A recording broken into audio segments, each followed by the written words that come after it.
नमस्कार बच्चों, स्वागत है एक बार फिर से आपका इस चैनल पर। तो कल हमने कहाँ तक पढ़ा था? कल हमने टाइप्स ऑफ नंबर सिस्टम्स देखे थे।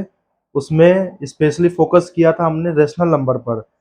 रेशनल नंबर के डेफिनेशंस को देखा था हम लोगों ने, फिर उसके एग्जाम्पल्स देखे थे कि कौन कौन से रेशनल नंबर हो सकते हैं, कौन कौन से नहीं हो सकते हैं।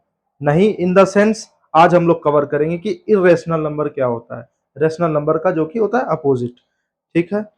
और कल हमने कुछ अच्छे को लेवल के क्वेश्चंस भी किए थे, जैसे रेशनल नंबर, दो रेशनल नंबर दिया, उसके बीच में कितने रेशनल नंबर एग्जिस्ट करते हैं, कैसे निकालते हैं, डिफरेंट डिफरेंट मेथड देखे थे हमने, कैसे उसको फाइंड करते हैं। यदि आप लोगों ने नहीं देखा है तो एक पहले वाली वीडियो लेक्चर नंबर 1 है इस चैप्टर का, नंबर सिस्टम का, उसको आप लोग देख सकते हैं। फिर यहाँ पे आए ताकि कॉन्टिन्यूटी बनी रहे। ठीक है, तो आज हम लोग चालू करेंगे इर्रेशनल नंबर। उससे पहले मैंने इससे पहले वीडियो में कुछ होमवर्क क्वेश्चंस दिए थे, उसको पहले हम लोग डिस्कस करते हैं, फिर आगे बढ़ते हैं। ठीक है, तो सबसे पहला क्वेश्चन था होमवर्क डिस्कशन।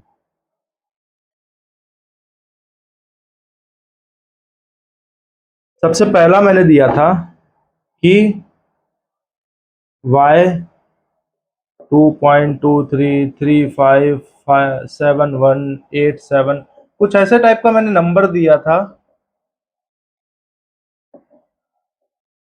इर्रेशनल क्यों है।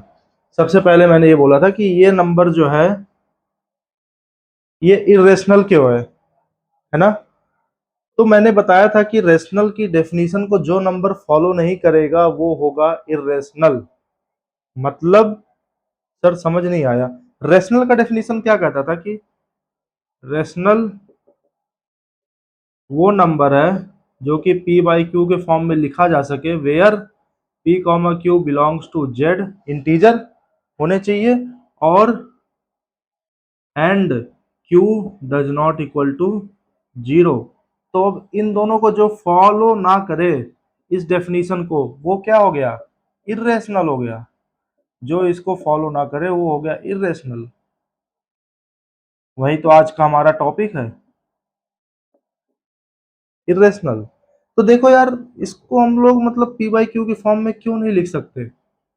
ऐसा क्या है इस नंबर में हम लोग नहीं लिख सकते? वही तो हम लोगों ने कल देखा था कि कैसे हम लोग डेसिमल टू फ्रैक्शन फॉर्म में decimal to p by Q form में कैसे कन्वर्जन कर रहे थे। दो तरीका था, याद करो, रिकॉल करो, यदि कल वीडियो देखा होगा तुम लोगों ने या कहीं से पढ़ा होगा कि decimal to p by Q को कन्वर्ट करने के लिए दो दो डेसिमल कंडीशन हो सकती है। या तो पहली चीज टर्मिनेटिंग,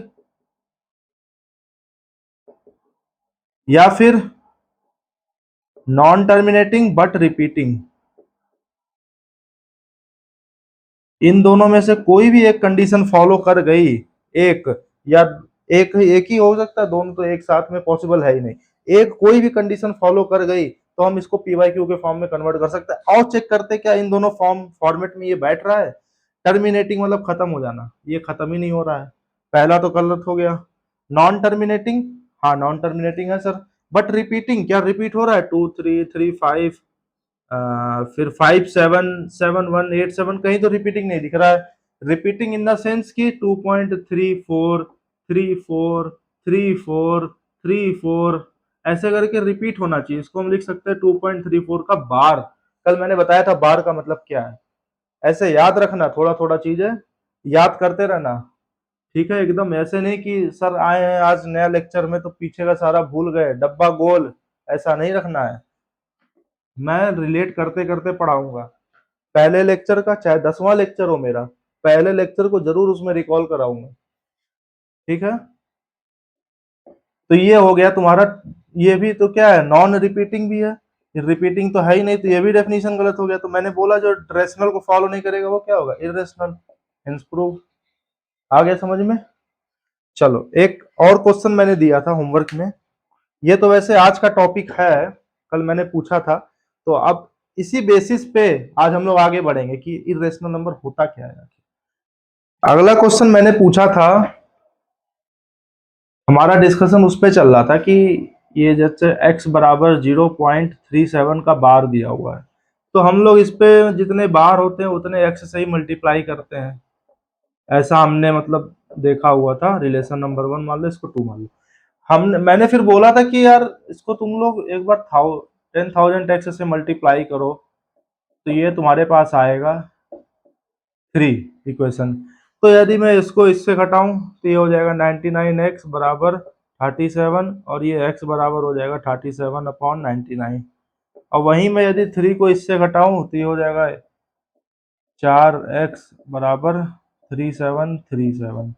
तो x की वैल्यू आ जाएगी 3737/49। ठीक है। अब मैंने तुम लोग को होमवर्क दिया था कि इन दोनों को चेक करना, वेरीफाई करना क्या इक्वल है कि सेम, मतलब डिफरेंट है कि सेम है। 37/99 इसको यदि कैलकुलेट करोगे तो क्या आएगा? 0.373737। और इसको भी यदि डिवाइड करोगे तो 0.373737 ही आएगा। समझे? ये देखने में भले तुमको लग रहा होगा कि यार ये तो बहुत अलग अलग नंबर है यार, इसको कैसे सेम हम कर सकते हैं। नहीं, कंफ्यूजन यहीं पे हो जाती है बच्चों से। वो लोग परफॉर्म करते नहीं कैलकुलेशन, और अंदाजे मार देते हैं कि यार ये दोनों तो डिफरेंट डिफरेंट दिख रहा है, ऐसे तो सेम हो नहीं पाएगा। ऐसे नहीं होता है मैथ में। मैथ में एग्जैक्ट वेरिफिकेशन चाहिए होता है। तो इसको कंप्यूट कर लेना, डिवाइड करके देखना है अच्छे से, स्टाइल क्वोशेंट क्या आ रहा है, रिमाइंडर क्या आ रहा है, एक देखना। मल्टी स्टेप लगभग कम से कम 5-6 डेसिमल तक लेके जाना दोनों, और मैच करना। यदि कल नहीं किए तो होमवर्क तब, नहीं तो जो किया होगा उसको तो पता है भाई, सही है ये। ठीक है। तो इसीलिए हम इंस्टेड ऑफ मल्टीप्लाइंग 10,000 हम यहीं पर रुक जाते हैं। जितने नंबर ऑफ बार इतने उतने हम मल्टीप्लाइड बाय 0, ये रीजन है उसका। क्यों हमको फालतू में कैलकुलेशन बढ़ाना है अपना? अब 2 9 की जगह हम 4 9 से डिवाइड कर रहे हैं भाई, क्या फायदा है? एक क्वेश्चन और था, मैंने दिया हुआ था कि x बराबर है 3.097। इसको कन्वर्ट करना था डेसिमल में, to P by, sorry, fraction में कन्वर्ट करना था, पी बाई क्यू में कन्वर्ट करना था। डेसिमल में गिवन है तुमको। तो क्या करना था, मैंने जो तरीका बताया था, 97 जितने नंबर ऑफ बार्स है, जितने जितने नंबर डिजिट्स पे बार है उतने जीरो से मल्टीप्लाई कर दो। तो 100x बराबर 309.7 आया कि नहीं आया? जितने नंबर ऑफ बार्स हैं, ठीक है, उतने उतने डिजिट से मल्टीप्लाई करना। 100x बराबर ये आ गया रिलेशन नंबर 1, ये आ गया रिलेशन नंबर 2। ठीक है। 7 आ गया, फिर यहाँ 9 7 आ जाएगा ना, क्योंकि इधर 9 7 फिर 9 7 फिर 9 7 है, तो 9 7 को छोड़ तो सकते नहीं है भाई। ठीक है। अब 2 -1 कर दो, सब्ट्रैक्ट 2 वैसे 1 घटा दो, तो इधर हो जाएगा 99x बराबर इधर 309.797 का बार, और ये हो जाएगा 3.097 का बार।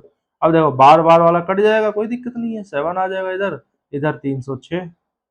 तो x की वैल्यू क्या आ जाएगी? 306.7/99। जीरो दशमलव हटाओ, जीरो लगाओ, 3067/990। ये आ गया तुम्हारा आंसर। ठीक है, सिंपल था। बस लॉजिक समझाना था तुम लोगों को, क्यों डबल जीरो, क्यों 100 से ही मल्टीप्लाई किया मैंने, 1000 क्यों नहीं लिया। आई होप तुम लोगों को क्लियर है अब। चलो होमवर्क हो गया, अब आ जाते हैं अपने आज के फ्रेश टॉपिक पर, जो कि है इरेशनल नंबर।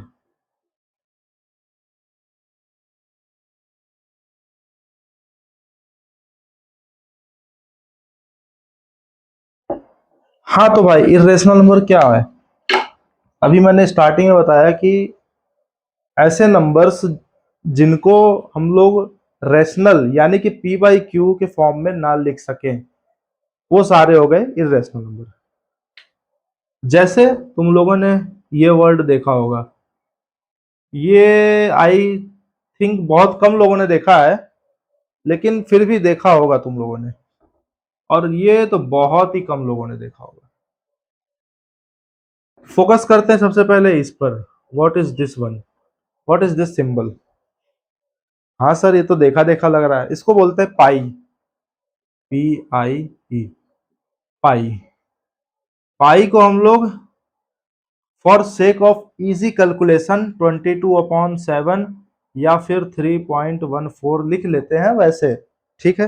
बट इसकी एक्चुअल वैल्यू जो होती है 3.14159265 and so on and so. इसकी वैल्यूज देखो कभी भी टर्मिनेट नहीं हो रही है, ना ही कोई रिपीटिंग है। तो according to the definition of irrational number,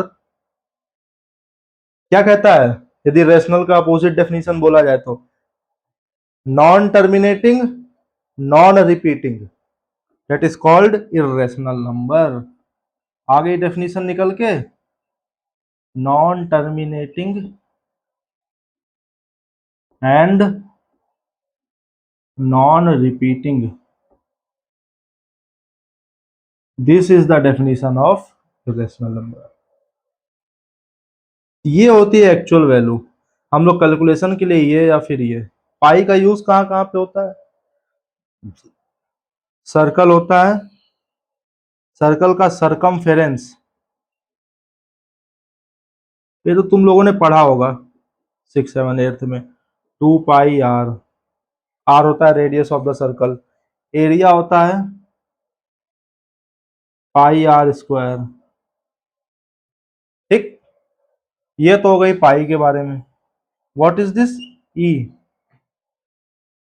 ई क्या है, ई को बोलते हैं आयलर्स कांस्टेंट। मैं इसलिए ये सब बता रहा हूं क्योंकि कॉम्पिटिटिव एग्जाम्स में ये सब छोटे छोटे सिंबल्स दे करके पूछ लिया जाता है क्वेश्चंस कि what is this notation is about. ठीक है, तुमको ये ई का दे देगा, ई ई का मतलब क्या होता है, आयलर्स कांस्टेंट, ई फिक्स कांस्टेंट, और कई कई दो दो ऑप्शन दे देगा। तो क्या है ये ई, जब पता होगा तब बता पाओगे। इलेक्ट्रिक कांस्टेंट क्या क्या है ये, ठीक है, आयलर्स कांस्टेंट। इसको हम लोग मतलब कैलकुलेशन के लिए 2.78 इसको ले लेते हैं हम लोग कैलकुलेशन के लिए। 718 होता है ये, आई गेस, हाँ 718 होता है, या 72 लेते हैं वैसे, 2.72 718 होता है, ठीक है।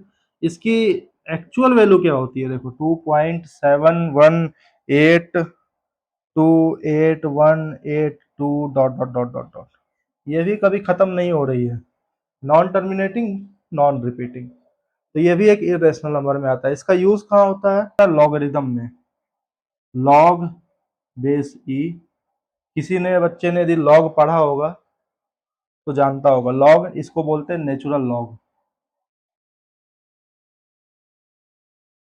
Natural logarithmic. पढ़ाऊंगा आगे, टाइम मिलेगा ना इसको भी पढ़ाएंगे, सिलेबस में तो नहीं है लेकिन मैं अलग से इसको बताऊंगा। एक होता है लॉग बेस 2, ठीक है, एक होता है लॉग बेस 10। ये तीन जो होते हैं मोस्टली यूज होते हैं। लॉग बेस 2 कब होता है, बाइनरी के सेंस में, बाइनरी। जिसने कंप्यूटर प्रोग्रामिंग थोड़ी बहुत पढ़ी होगी उसको पता होगा कि डेसिमल टू बाइनरी कैसे कन्वर्ट करते हैं, है ना। उसी के सेंस में ये लॉगरिदम 2 है। लॉग 10 क्या होता है, अक्सर जो है कैलकुलेशन में लॉग 10 भी मान लिया जाता है। वैसे अभी के लिए जो पढ़ोगे उसमें लॉग 10 ही तुमको यूज होगा, लेकिन जितने भी केमिकल फार्मूलाज हैं केमिस्ट्री में हैं उन सब में लॉग ये है। तो हमने पाई और आयलर्स कांस्टेंट देख लिया, अब बारी आती है गोल्डन रेशियो की।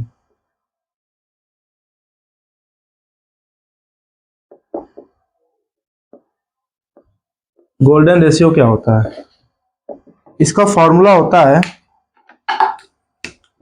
1+√5/2। इसका यूज कहाँ होता है बच्चों, जैसे फॉर एग्जांपल एक लाइन दिया हुआ है, ठीक है, लाइन दिया हुआ है, ये लाइन एक तरह से सर्च स्पेस है। सर्च स्पेस एक तरह से समझ सकते हो कि हमको किसी फंक्शन को, फंक्शन दिया हुआ है f(x), ठीक है, इस फंक्शन को मुझे या तो मिनिमाइज करना है या तो मैक्सिमाइज करना है, जिसको बोलते हैं मैथमेटिकल टर्म में ऑप्टिमाइजेशन, ठीक है। अकॉर्डिंग टू द डिजायर या नीड इसको हम लोग मिनिमाइज करेंगे या मैक्सिमाइज करेंगे। तो ये हो गया मान लो एक तरह से सर्च स्पेस। अब सर्च स्पेस को हम क्या करते हैं कि सबसे पहले बेसिक फंडा क्या, कॉमन सेंस क्या कहता है कि इसको दो पार्ट में डिवाइड कर लो। इस तरफ देख लो रीजन क्या छोटा है एफ ऑफ एक्स से, या इस तरफ का रीजन देखो क्या बड़ा है। यदि मान लो मुझे मिनिमम देखना है तो एफ ऑफ एक्स की वैल्यू मान लो इधर से इधर जितने भी वैल्यू सारी बड़ी है एफ ऑफ एक्स से, इधर जितनी भी है सारी छोटी है। ठीक है, एफ ऑफ एक्स से तो जितनी भी वैल्यूज हैं ये, इसका मतलब ये है, ये उल्टा हो गया। ठीक है, एफ ऑफ एक्स जो है जितनी बड़ी है ये सब छोटी है, और इधर जो एफ ऑफ एक्स है सारी इस वैल्यू से एफ ऑफ एक्स बड़ी है। तो मुझे मिनिमम चाहिए तो मैं इस रीजन में जाऊंगा ना। ठीक है, ये रीजन में डिस्कार्ड कर दूंगा कंप्लीटली। तो यही थोड़ा सा एक आइडिया देना चाह रहा हूँ कि गोल्डन रेशियो क्या होता है। Instead of dividing the optimization search region into two halves, we divide into rho is two one. तुमने लाइन सेगमेंट का डिवीजन पढ़ा होगा ना, लाइन को कैसे डिवाइड करते हैं दो पार्ट्स में। जैसे एक लाइन है, कोई एक पॉइंट हो गया P, एक पॉइंट हो गया Q। इसको लाइन को मैंने suppose that A is to B में डिवाइड कर दिया रेशियो में। तो ए इज टू बी मतलब ये ए पार्ट हो जाएगा, ये बी पार्ट हो जाएगा। वही तरीके का है, हम लोग रीजन रीजन को भी हम लोग रो रेस टू वन में डिवाइड करते हैं।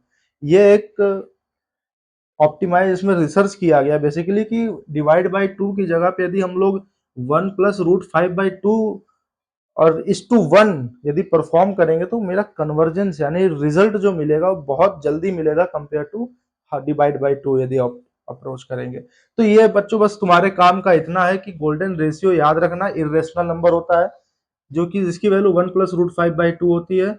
इसको तुम लोग कैलकुलेट कर सकते हो। ठीक है, √5 की वैल्यू 2.23 समथिंग रहता है, +1 डिवाइड बाई 2 कर सकते हो।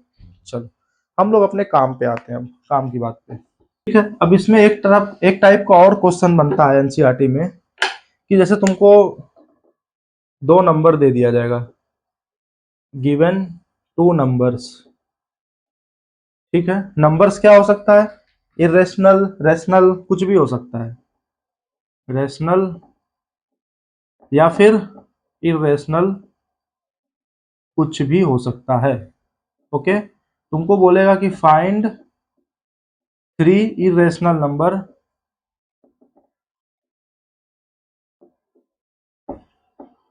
Between them.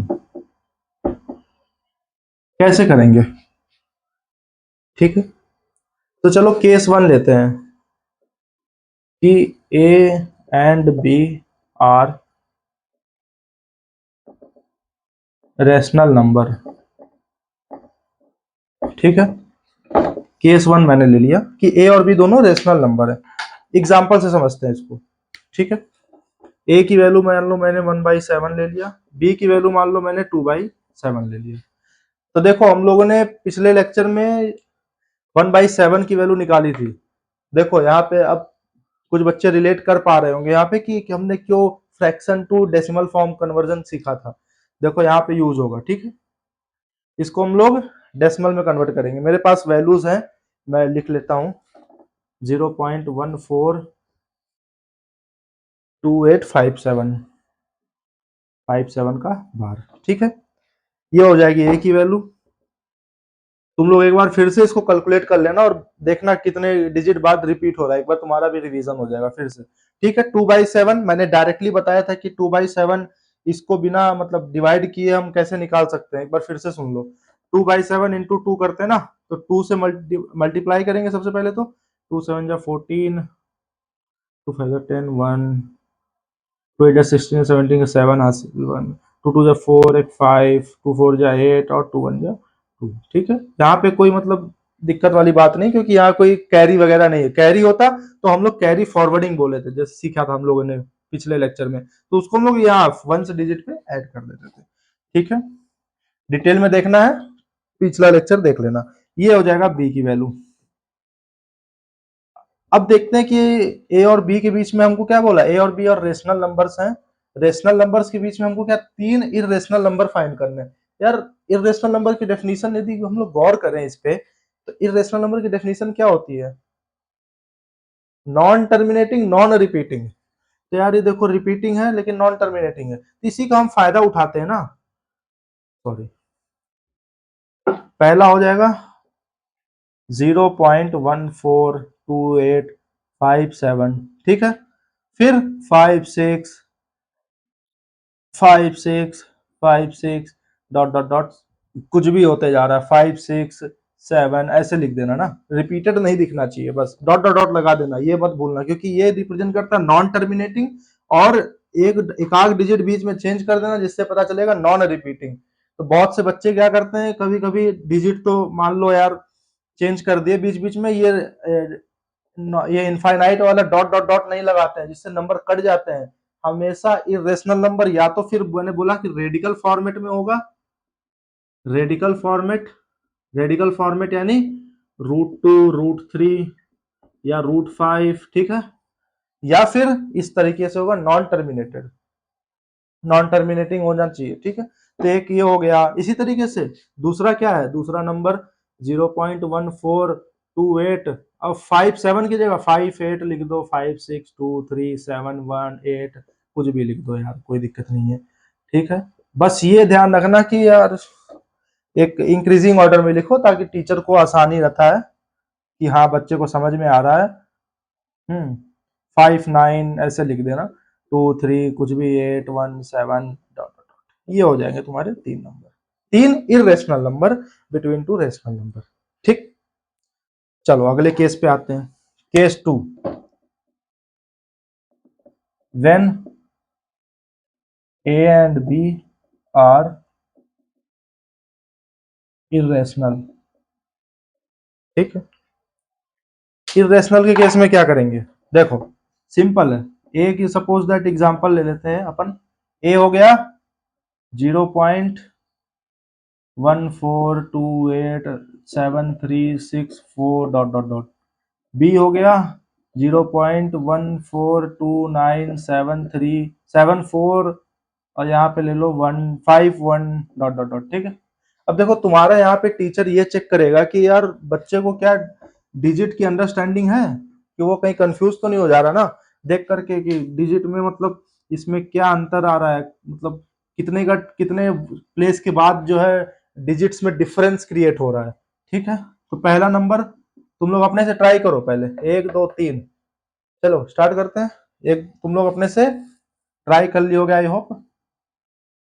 तो देखो पहला हम लोग लिखते हैं 0.142 तक, देखो सेम है, तो हम लोग को ये लिखना ही पड़ेगा क्योंकि ये बिटवीन बोला है ना, इसके बीच में, इन दोनों को तो इंक्लूड नहीं कर सकते, इसके बीच में हम लोग को एक रेशनल नंबर फाइंड करना है, सॉरी इरेशनल फाइंड करना है। तो 0.142 तक ठीक है, 8 और 9 आ गया, अब देखो 8 ले लो, ठीक है। अब यहाँ 7 आया, 7 से क्या छोटा ले सकते हैं यहाँ पे, नहीं, गलत हो जाएगा। 7 से छोटा यदि मान लो 6 ले लिया यार, तो फिर ये तो फिर इस रेंज में है ही नहीं, ये तो छोटा हो जाएगा ए से। हमको क्या लेना है, ए से बड़ा हो और बी से छोटा हो, ऐसा नंबर क्रिएट करना है। तो ये सब में थोड़ा थोड़ा ध्यान रखने वाली चीजें हैं, डिजिट्स का यहाँ पे खेल है एकदम, ठीक है।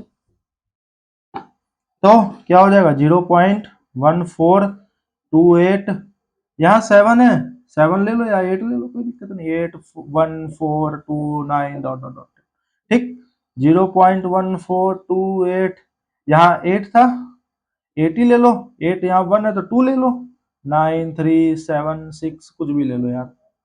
फिर यहाँ पे 0.142 तक तो सेम रहेगा, अब यहाँ पे 9 ले लो। अब 9 लोगे तो क्या देखना है, इससे छोटा लेना, तो यहाँ पे 6 ले लो, फिर यहाँ 9 9 7 3 कुछ भी ले लो, डॉट डॉट डॉट।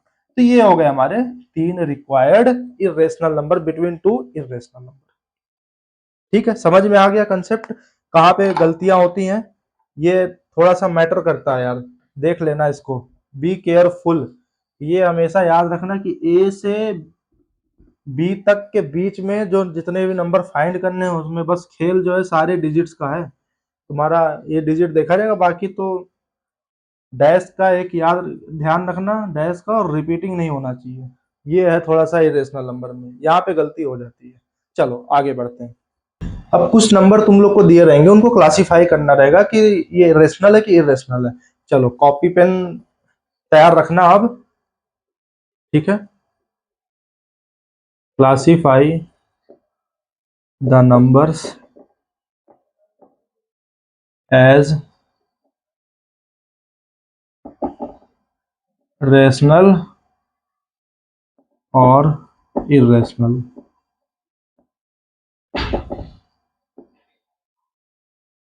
ठीक है, तो कुछ मैं एग्जांपल लिख रहा हूं। ये टोटल 7 क्वेश्चंस हैं, ये तुम लोग नोट डाउन कर लो, फिर एक एक करके वन बाय वन तुम लोग पहले एक बार अपने अपने आंसर्स नोट डाउन कर लो, रेशनल है कि इरेशनल से। ठीक है, हम एक एक करके वन बाय वन सॉल्व करते हैं। चलो, सबसे पहले वन नंबर देखते हैं। वन नंबर क्या कह रहा है, √75 अपॉन √3। √75 को कैसे लिख सकते हैं, सबसे पहले इसके फैक्टर्स कर लो, 3 इंटू 5 अपॉन √3। अब ये दो दो का पेयर है, तो एक स्क्वायर रूट है, तो 5 बाहर आ जाएगा, √3 अपॉन √3। आई होप ये तुमको कैलकुलेशन आता है काटना, सिंपल है यार। देखो 5 इंटू 5 है, ये दो पेयर है, मतलब 5 स्क्वायर है, और अंडर रूट और 5 स्क्वायर दोनों कैंसिल आउट होके एक 5 बचेगा। ठीक है, 5 इंटू, अब यहाँ देखो थ्री एक ही है, तो स्क्वायर रूट 3 तो स्क्वायर रूट 3 हो जाएगा अपॉन √3। अब √3 कैंसिल आउट हो जाएगा, बचेगा 5। 5 मेरा क्या p बाई क्यू के फॉर्म में, और where q does not equal to 0 and p and q are integers, that is basically the definition of rational number. तो ये मेरा रेशनल है, यहाँ r लिख देते हैं। ठीक है, इसी तरीके से दूसरा सवाल लगाते हैं। दूसरा है √2 का square plus under √9। Again root और स्क्वायर एक दूसरे के अपोजिट है, तो कैंसिल हो जाएंगे। और स्क्वायर रूट ऑफ 9 क्या होता है, 3 होता है। 2 प्लस 3 क्या हो जाएगा, 5, जो कि अगेन p बाई क्यू के फॉर्मेट में लिख सकते हैं, जो कि अगेन एक रेशनल नंबर है। ठीक है, यहां तक क्लियर है सबको। अगला चलते हैं, थर्ड नंबर। थर्ड नंबर है 12 प्लस 27 माइनस 75। तो अब सबसे पहले ये ऐसा टाइप का सवाल दिखे ना कि अंडर रूट में बहुत बड़ा नंबर है, सबसे पहले फैक्टर कर लो। फैक्टर ऑफ 12, जिसको फैक्टर नहीं आता यार ऐसे देख लो, 2 से सबसे बेसिक सबसे छोटा प्राइम नंबर लेना है। प्राइम नंबर, इसको बोलते हैं प्राइम फैक्टराइजेशन। 2 ले लो, 2 6 जा 12, इधर बचा, फिर से 2 से डिवाइड करो।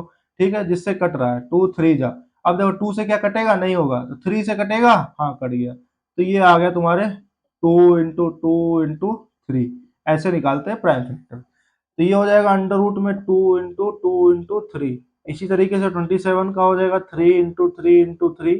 जिसको नहीं, जिन बच्चों को नहीं आता है एक बार करके देख लेना, 75 का करके देख लेना, तुम लोग करके देखो एक बार। ठीक है, इसका आता है 3 इंटू 5 जैसे मैंने यहाँ तरीका बताया ना, उस तरीके से करके देखो। तो अब देखो सेम कंसेप्ट, दो का दो डबल है तो पेयर है, तो एक बाहर आ जाएगा 2 इंटू √3 प्लस, ये डबल है तो एक बाहर आ जाएगा 3 इंटू √3 माइनस 3 इंटू डबल है तो एक बाहर आ जाएगा सॉरी 5 बाहर आएगा, √3 हो जाएगा, 5 इंटू √3। ओके, तो ये देखो क्या हो जाएगा यार, 2 √3 प्लस 3 √5, माने √3 कॉमन ले लिया यदि, तो 2 प्लस 3 माइनस 5, जो कि हो जाएगा 0। ये आ गया 0। देखो यार स्टार्टिंग हमको तो रूट लग रहा था, रूट से तो यार डायरेक्ट हिट हो रहा था कि इरेशनल नंबर पक्का बनेगा, लेकिन देखो रिजल्ट क्या आ रहा है, 0। 0 क्या है, एक रेशनल है भाई, रेशनल नंबर। इसीलिए बिना सिंप्लीफिकेशन के मैथ में डिसीजन नहीं लिया जाता है। ठीक, इसको इरेज करता हूं मैं। चौथा सवाल देखते हैं।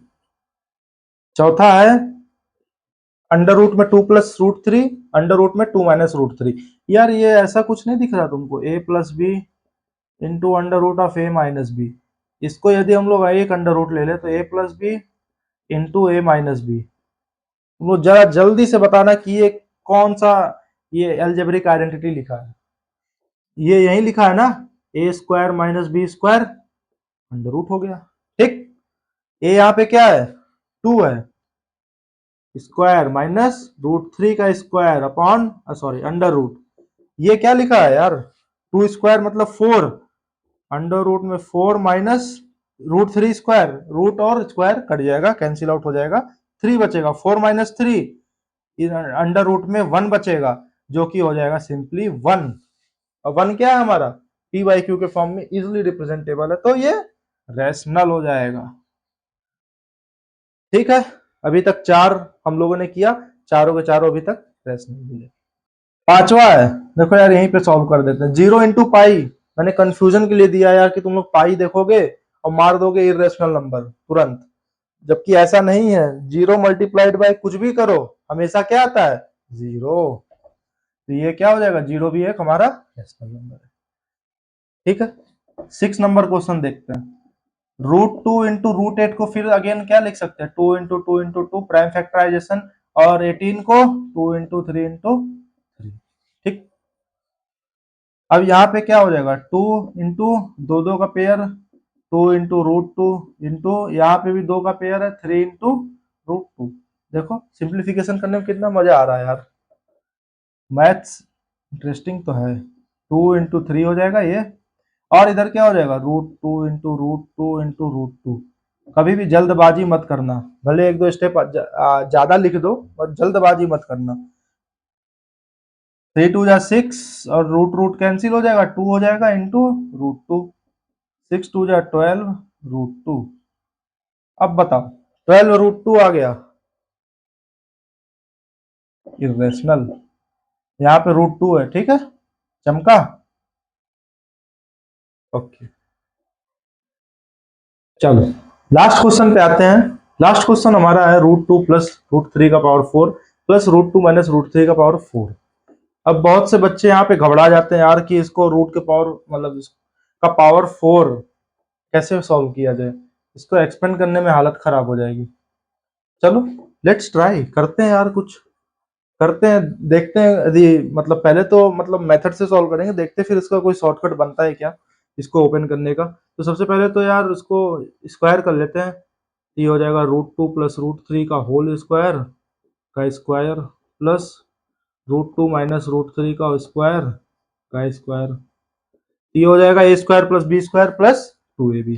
तो a स्क्वायर मतलब 2, बी स्क्वायर मतलब 3 प्लस 2 इंटू ए इंटू बी, 2 इंटू √2 इंटू √3 इसका होल स्क्वायर प्लस इसी तरीके से √2 का स्क्वायर यानी 2, √3 का स्क्वायर यानी 3 माइनस 2ab, 2 इंटू √2 इंटू √3 का होल स्क्वायर। तो ये हो जाएगा 3 2 5 प्लस 2 √6, 3 2 जा 6 स्क्वायर प्लस 5 माइनस 2 √6।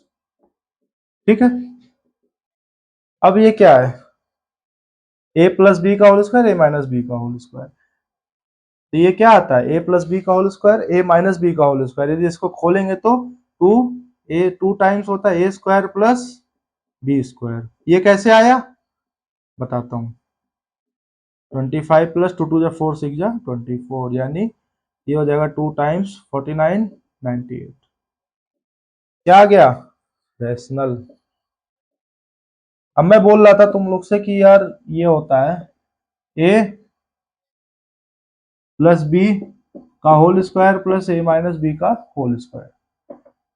तो इसको हम लोग ऐसे लिखेंगे, a square plus B square plus 2ab plus a square plus B square minus 2ab। तो 2ab कैंसिल आउट हो जाएगा, 2 times a square plus B square, जो कि मैंने यहाँ पे लिखा। That's it. ठीक है, इसका यही है यार पूरा मेथड। ये देखो कितना आसान है, ज्यादा टफ नहीं है क्योंकि इस फॉर्मेट में लिखा ही था। अब इसका कोई शॉर्टकट अभी तो मेरे दिमाग में नहीं आ रहा है। यदि तुम लोग को कोई पता है शॉर्टकट इसको है कि पावर 4 को कैसे सॉल्व किया जाए तो तुम बताना। एक तरीका और हो सकता है इसका मेरे हिसाब से, मेथड 2, जैसे यहाँ पे a का पावर 4 है प्लस b का पावर 4 है, ठीक है, तो यहाँ पे तुम लोग ऐसे कर सकते हो plus 2a square b square minus a square b square 2 times. ठीक है, तो ये हो जाएगा तुम्हारा a square plus B square का whole square minus 2a square b square, ऐसे करके कुछ ये शायद हो सकता है और सिंप्लीफाई हो जाए। एक बार तुम लोग करना इस मेथड से, ठीक है, बताना मुझे कि कौन सा मेथड अच्छा लगा, ज्यादा आसान है ये वाला कि ये वाला। ये तुम्हारा होमवर्क है, ठीक है। चलो, तो ये क्लासीफाई करना तुम लोग को आई होप समझ में आ गया होगा कि कौन सा रेशनल है, कैसे इरेशनल फाइंड करते हैं। जल्दीबाजी नहीं करना है हमको, पूरा सॉल्व करके फाइनल रिजल्ट तक निकाल के तब पता लगाएंगे कि रेशनल है कि इरेशनल है। चलो एक नया कॉन्सेप्ट आता है अब इसमें कि how to represent irrational number on the number line. Representation of irrational number on number line, ये हमारा कॉन्सेप्ट है। तो सपोज दैट हमको सबसे पहला एक इरेशनल नंबर ले लेते हैं, उसको देखते कैसे हम लोग नंबर लाइन पे √2 है जैसे फॉर एग्जांपल, इसका यदि वैल्यू देखा जाए तो आती है 1.412 डॉट डॉट डॉट, ठीक है। एक्चुअली इसका वैल्यू हमको तो पता नहीं है, तो फिर हम लोग एक्चुअल वैल्यू इसकी कैसे फाइंड आउट करेंगे कि जो कि नंबर लाइन पे प्लॉट कर सकें। तो देखो इसको कैसे प्लॉट करते हैं, तरीका क्या है। एक स्केल से लाइन खींच लेना, सबसे पहले वहां पे एक पॉइंट कर देना 0, ठीक है। 1 2 3, इधर -1 -2 -3, ये तुम्हारी रियल लाइन हो गई एक्स एक्सिस। अब तुमको √2 ड्रॉ करना है, ओके। √2 ड्रॉ करना है तो यहाँ पे कंसेप्ट आता है ऐसे कि हम लोग √2 को जो है square root of 1 square plus 1 square दोनों का सम जो होता है √2 होता है। ये कंसेप्ट यहाँ पे लगता है, like as Pythagoras theorem. Pythagoras theorem यहाँ पे इसको रिप्रेजेंट करने के लिए, नंबर लाइन पे रिप्रेजेंट करने के लिए दो कंसेप्ट का यूज होता है। एक होता है Pythagoras theorem plus circle property. ये दो चीजें ध्यान में रखना कि ये हम लोग नंबर लाइन पे कैसे रिप्रेजेंट कर रहे हैं। पाइथागोरस थ्योरम समझ में आ गया सबको, आई होप सब बच्चों को समझ में आ गया होगा कि यार 1 स्क्वायर प्लस 1 स्क्वायर ये आ गया √2, हाइपोटेनस का स्क्वायर, बेस का स्क्वायर प्लस परपेंडिकुलर का स्क्वायर, ऐसे होता है, ठीक है। तो ये आ गया। अब सर्किल प्रॉपर्टी सर कहाँ यूज हो रही है, देखो 1 पे एक परपेंडिकुलर लाइन खींचना। परपेंडिकुलर लाइन कैसे खींचते हैं, याद है कि भूल गए सब, डब्बा गोल। 1 पे मुझे खींचना है, ठीक है। 1 पे मुझे परपेंडिकुलर लाइन खींचनी है, तो सबसे 2 से 0 2 का जो आधा होगा लाइन का आधा, तो लाइन के आधा से थोड़ा सा ज्यादा डिस्टेंस कंपास में लेना और यहाँ पे ऐसे आर्क कट करना। सिमिलरली 0 से भी ऐसे आर्क कट कर लो एक, ठीक। तो जो लाइन मिलेगी वो तुम्हारी हो गई परपेंडिकुलर टू 0 और 2, ओके। परपेंडिकुलर। अब 1 सेंटीमीटर कैसे, कंपास में तुम 1 सेंटीमीटर का डिस्टेंस लो और यहाँ पे ऐसे कट कर दो, ये तुम्हारा हो गया 1 सेंटीमीटर, ओके। अब इसको तुम ज्वाइन कर दोगे तो क्या आएगा, 1 इधर 1 इधर, तो 1 1 ये हो जाएगा तुम्हारा √2 लेंथ, ठीक है। अब लेंथ तुम्हारा हो गया √2। अब यहाँ पे सर्किल प्रॉपर्टी कैसे लगेगा, तुम लोग सोचो थोड़ा, सर्कल में ऐसा क्या है जो यहाँ पे लग सकता है। सोचो सोचो, दिमाग का घोड़ा दौड़ाओ थोड़ा सा। यहाँ पे ऐसा क्या है कि यार √2 जो है हमारा सर्कल प्रॉपर्टी आ जाएगा यहाँ पे। तो सर्कल में एक प्रॉपर्टी होती है कि चाहे ऐसे में सेंटर से किसी भी सरकमफेरेंस पे एक पॉइंट पे यदि मैं ज्वाइन करता हूं तो जो उसकी लेंथ होगी हमेशा कांस्टेंट रहेगी, माने कि वो रेडियस के इक्वल होगी। तो यदि मैं इसके अराउंड एक सर्किल बनाता हूं, ओ को मैं सेंटर मान करके एक सर्कल बनाता हूं ऐसे, तो क्या ओ से ये जो डिस्टेंस रहेगी ये सेम रहेगी और ये भी सेम रहेगी एक्स एक्सिस पे। एक हाईलाइट कर देता हूं, रुको, ये भी डिस्टेंस सेम रहेगी तुम्हारी। चमका, हमको तो यही चाहिए था, नंबर लाइन पे क्या चाहिए था, √2, लो मिल गया, क्योंकि ये भी तो रेडियस है हमारा √2 है, तो ये भी हमारा √2 मिल गया। बस कुछ नहीं करना है, कंपास में ऐसे ये √2 वाली डिस्टेंस लेना, ऐसे यहाँ पे एक नंबर लाइन पे आर्क मार देना, तुम्हारा हो गया √2, खत्म। √2 रिप्रेजेंट हो गया, डन। सिमिलरली तुमसे बोला जाए कि अब इस पे एड ऑन करते हैं थोड़ा सा, √3 कैसे ड्रॉ करेंगे। √3 सर हमको तो पता है, √3 होता है सर 2 का स्क्वायर, √2 का स्क्वायर प्लस 1 का स्क्वायर, पाइथागोरस थ्योरम से। तो √2 तो मेरे पास है। अब इस पे हम लोग क्या करेंगे, परपेंडिकुलर लाइन खींचेंगे जो कि होगा 1 सेंटीमीटर का। सेम प्रोसीजर जो मैंने पहले बताया ना, परपेंडिकुलर लाइन खींचना फिर उस पे 1 सेंटीमीटर का आर्क ड्रॉ कर लेना। अब ये तुम्हारा 1 हो गया, √2 हो गया, तो ये हाइपोटेनस जो होगा ज्वाइन कर लेना इसको, ये हो जाएगा तुम्हारा √3 का। अब सेम सर्कल प्रॉपर्टी, ये √3 का डंडा है तो इससे जो आर्क बनेगी considering O is the as the centre of the circle. तो इससे जो आर्क बनेगी, जो कट जहां करेगा, वो तुम्हारा हो जाएगा √3 का। तो ये नया वाला जो डिस्टेंस हो जाएगा तुम्हारा √3 हो जाएगा। ओके, फंडा समझ में आया? क्यों ये हम लोग ये आर्क खींचते हैं और नंबर लाइन पे क्यों इंटरसेक्ट करता है, वो लेंथ क्यों एग्जैक्ट इक्वल होता है। ठीक है, दो चीजें याद रखना, कभी नहीं भूलोगे, कभी भूल ही नहीं सकते इसको, कैसे ड्रॉ करते हैं, इसके पीछे का लॉजिक कंसेप्ट समझो इसके पीछे का। √3 हो गया। अब इसी तरीके से √4 ड्रॉ करना है। हाँ सर, तो मुझे पता है, √4 को हम लोग लिख सकते हैं √3 का स्क्वायर प्लस 1 का स्क्वायर। मतलब यदि मैं √2 एक बार ड्रॉ कर लूं तो √3 भी हो जाएगा, 4 भी हो जाएगा, ऐसे सिक्वेंशली जितने बोलोगे सर उतने ड्रॉ कर दूंगा। ये ऐसे फिर स्पाइरल बनता जाएगा, ऐसे ऐसे, फिर ऐसे ऐसे ऐसे ऐसे ऐसे ऐसे, देखो लंबाई बढ़ती जाएगी ऐसे, फिर ये गोला, फिर गोला, स्पाइरल बनता जाएगा, स्पाइरल शेप। ठीक है, तो यहां से कंक्लूजन क्या निकल सकता है यार, थोड़ा सोचो। ऐसा मैं कह सकता हूं कि √n can be drawn with use of √n-1। ठीक है, ये हमारा कंक्लूजन हो सकता है कि √n कुछ भी हो, वो हम √n-1 के हेल्प से ड्रॉ कर सकते हैं, नंबर लाइन पे प्लॉट कर सकते हैं। कैन बी प्लॉट लिख दो, वो ज्यादा बेस्ट रहेगा, प्लॉट। ठीक है, अंडरस्टूड। चलो एक होमवर्क लिख लो तुम लोग, थोड़ा सा इस क्वेश्चन पे सोचना। होमवर्क ये है तुम्हारा, ड्रॉ और represent √7 on number line without using √6। ये तुम्हारा क्वेश्चन है, होमवर्क है। अभी मैंने बताया कि स्पाइरल शेप से हम लोग कोई भी number with the corresponding √n-1 से हेल्प से ड्रॉ कर सकते हैं। अभी मैंने वही कंट्राडिक्ट कर दिया कि विदाउट यूजिंग √6। अब √6 को तुमको यूज करके ही नहीं बनाना है, तब सोचो थोड़ा सा, इसको √7 को कैसे हम लोग यूज कर सकते हैं। ठीक है, अब मैंने दो प्रॉपर्टी बताई, एक पाइथागोरस और एक सर्कल प्रॉपर्टी।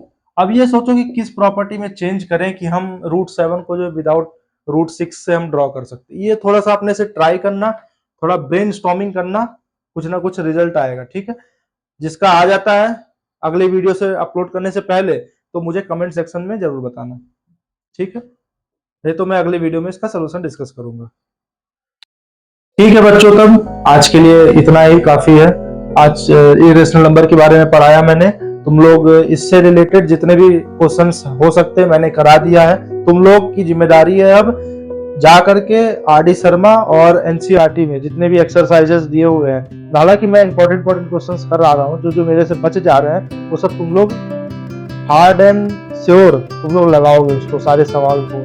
ठीक है, कोई दिक्कत हो तो मुझे पिन कर देना कमेंट में, मैं तुमको वो सवाल बता दूंगा अगले वीडियो में, या फिर उसके लिए अलग अलग से प्रैक्टिस सेशन हम लोग रख लेंगे। ओके, तो थैंक यू, बाय बाय, मेहनत करते रहो।